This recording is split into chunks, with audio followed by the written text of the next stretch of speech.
নাগপুরে সাম্প্রতিক সহিংসতা পূর্ব পরিকল্পিত ছিল বলে দাবি করছে বিশ্ব হিন্দু পরিষদ ভিএইচপি।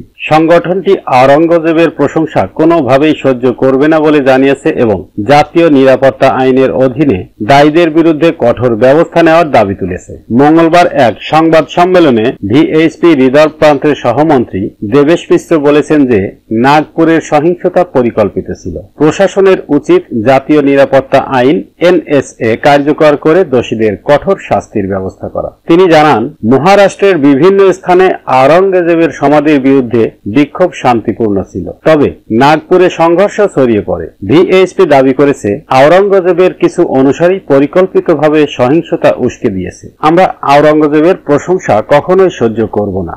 নাগপুরের সহিংসতা ছিল পূর্ব পরিকল্পিত এবং যারা এর জন্য দায়ী তাদের বিরুদ্ধে কঠোর ব্যবস্থা নিতে হবে। ভিএইচপি নেতা আরো দাবি করছেন যে নাগপুরের চিটনিস পার্কের সামনে একটি মসজিদ থেকে উস্কানিমূলক বক্তব্য প্রচার করা হয়েছিল, যার ফলে সংঘর্ষের সূত্রপাত হয়। তিনি মসজিদের ট্রাস্টি এবং সংশ্লিষ্ট মৌলবীদের বিরুদ্ধে আইনি ব্যবস্থা নেওয়ার দাবি করেন। ভিএইচপি নেতারা দোষীদের বিরুদ্ধে জাতীয় নিরাপত্তা আইন এনএসএ প্রয়োগের আহ্বান জানিয়েছেন এবং দাবি করছেন যে অপরাধীদের বাড়িঘর ভেঙে দিতে হবে। রাজকুমার শর্মার বক্তব্য, আমরা প্রশাসনকে অনুরোধ করেছি যাতে এনএসএ আইনের আওতায় অপরাধীদের বিরুদ্ধে কঠোর ব্যবস্থা নেওয়া হয়। এই ঘটনার পর পুলিশ কড়া নজরদারি চালাচ্ছে এবং পরিস্থিতি নিয়ন্ত্রণে রয়েছে বলে জানিয়েছে। নাগপুরের সাম্প্রদায়িক সংঘর্ষ নিয়ে পরিস্থিতি আরো উত্তপ্ত হচ্ছে। প্রশাসনের পদক্ষেপ এবং ভিএইচপির দাবির প্রেক্ষিতে কি ঘটবে সেটাই এখন দেখার বিষয়।